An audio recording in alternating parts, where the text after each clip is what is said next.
The role of federated farmers in New Zealand agriculture is we're primarily a lobby body for our members. We're a voluntary organisation, so farmers choose to belong. We've been around for 120 years in various forms. But it's not just about lobbying or advocating, it's also, our purpose is to empower our farmers to excel. And so that can mean often working with other organisations to come up with smart solutions and innovations that make our farmers' lives better.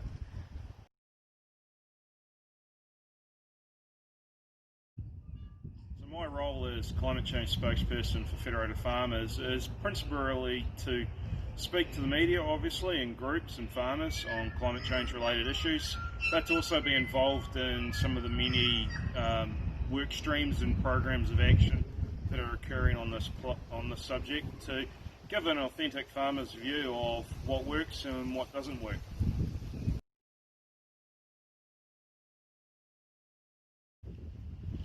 So Federated Farmers' position on combating climate change is, well, obviously we're in support of actions that are going to help reduce the impact of climate change because our members are going to face the brunt of it. We work in biological systems that are outdoors, so increased adverse events are going to have a big impact on our livelihoods and our ability to produce.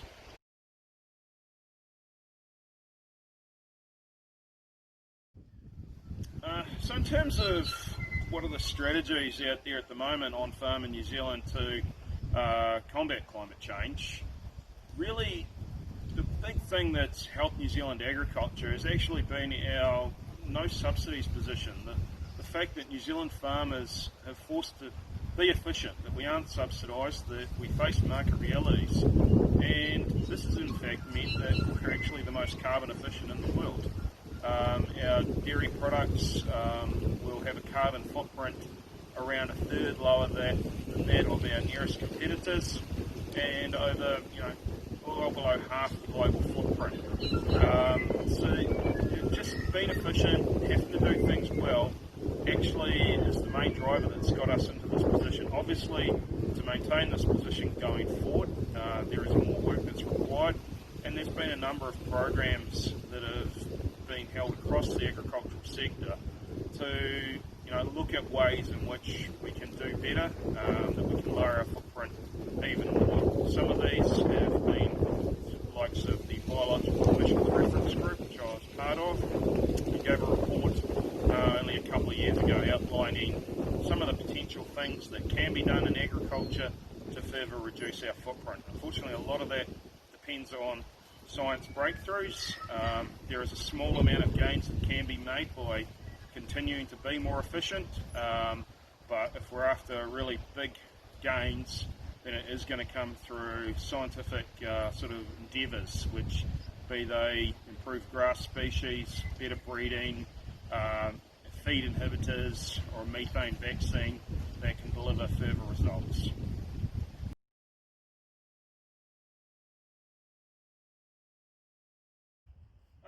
So the position that Federated Farmers took in our submission to the Zero Carbon Bill was that, if you recall, the sort of options that were presented to New Zealand back then, there was three options. Now we went for option two.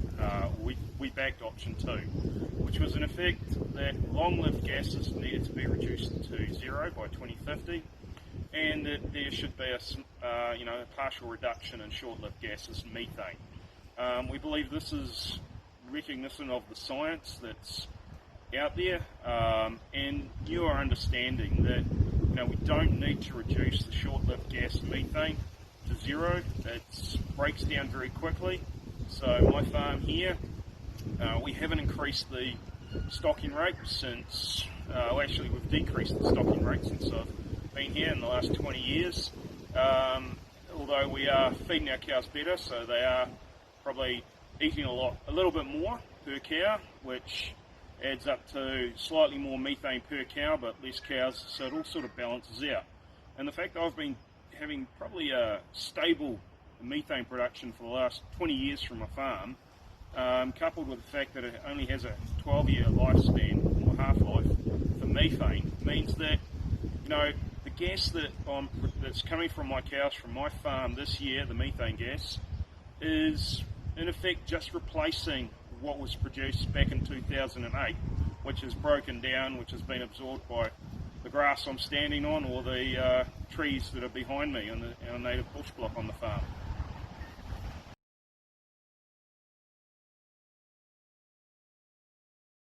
I think the sort of disproportionate action that's going to happen through the zero carbon bill on agriculture is going to be in relation to the methane targets.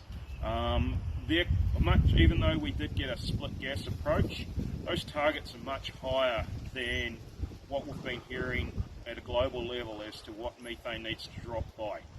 Recent research that's been done in the last couple of years from researchers at Victoria University and Oxford in England, they've come up with a new metric that more accurately presents the sort of warming impact of methane.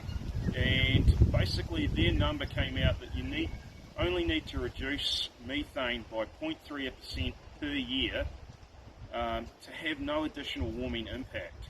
And so this would mean that by 2050 we'd need a 10% reduction in methane from the New Zealand livestock industries to have no additional warming impact from that livestock. And so the fact that we are not quite measuring that correctly, we've got a target of 24 to 47%, that's much higher. And I just think, you know, the carbon equivalence methodology, it really overstates the impact of methane.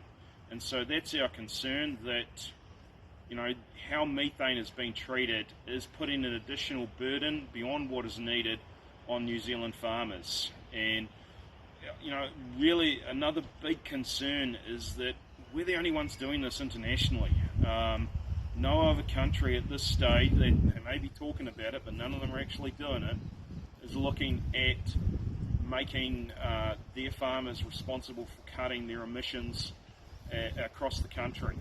And this creates an unlevel playing field for us on the international market. You know, if we're forced to increase our costs by reducing our production, then it makes our products uncompetitive overseas.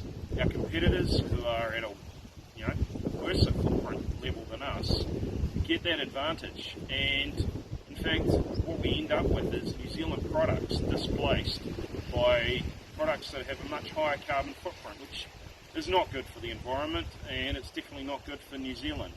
So, you know, what we're after is seeing a more realistic methane target. Now, that's still going to mean there's some hard yards ahead for all of us, really. You know, we still agree that the long-lived gases, carbon dioxide and nitrous oxide, may need to reduce to zero. That's not going to be easy. We're going to need electric solutions on our farms. I'm yet to see an electric tractor. Undoubtedly there will be ones coming, but the challenges for New Zealand farms are going to be pretty high with just dealing with the carbon dioxide and that nitrous. So if we can get a fair go around the methane, it's going to make, you know, the level of pain we're faced with similar to everyone else, but we're up for that challenge.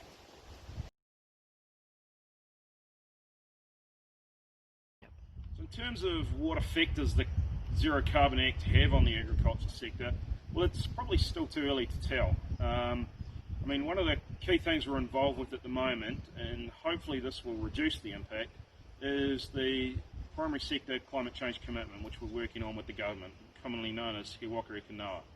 Now, hopefully through this program, we can come up with obviously more solutions, sequestration options and mitigation options on farm to reduce emissions. And there's also work that's going to be carried out on a pricing mechanism that will incentivise, you know, more mitigation and more efficient practices.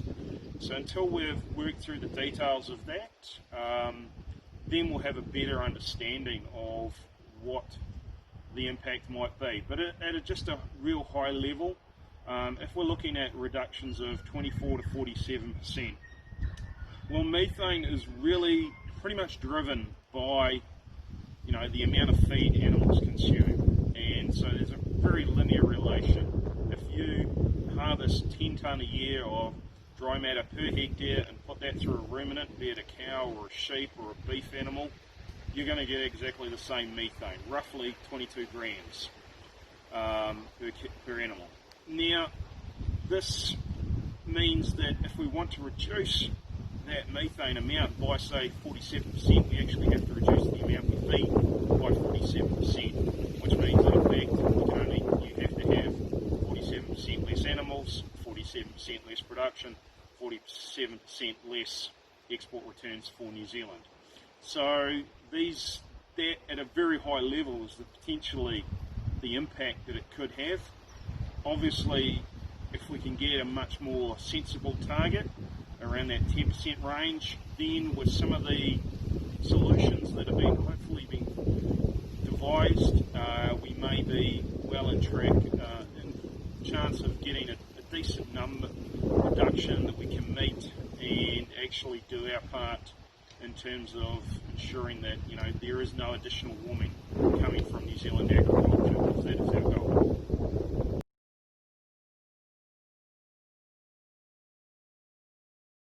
So in terms of changes to the Act to make it work better for agriculture, obviously it is that methane target. That is the key one for us, ensuring that it more accurately reflects the additional warming.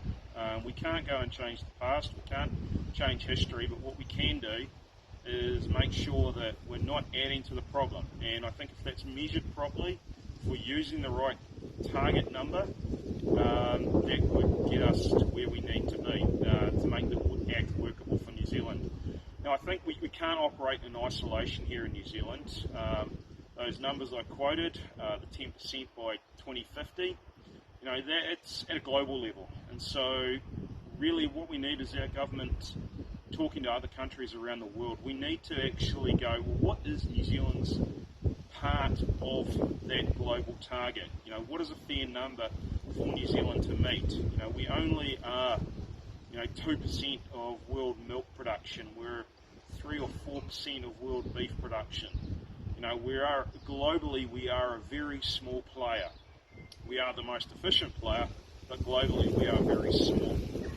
And so we need our politicians to, at these COP meetings, to be talking about what is a fair target, a fair way of distributing it. We know where the globe needs to get to. Now, what's each individual's country's part in it? It's not good enough to say, oh, well, if it's 10% or if it's 35%, then everyone has to go down 20 or 35%. That's not really a fair way of doing it. Some countries have been held back, or have in fact gone backwards through changes in government. Zimbabwe is a great example. It was once the breadbasket of Africa, and now it's a basket case. If they're able to get their country back on track, get their agricultural production moving forward, is it fair for the rest of us to say, well, no, sorry, you've got to go back, you can't move forward, you've got to reduce by 10% or 35%. So we've got to make allowances for countries that have been held back to be able to move forward. At the same time, we've got to recognise there are countries that, may be, they're in the middle perhaps, and in fact, because of urbanisation, that could be dropping some of their production. And you may say, well, actually they've dropped by 10 or 35%. They haven't dropped at a per animal or per hectare basis, but just on that absolute basis.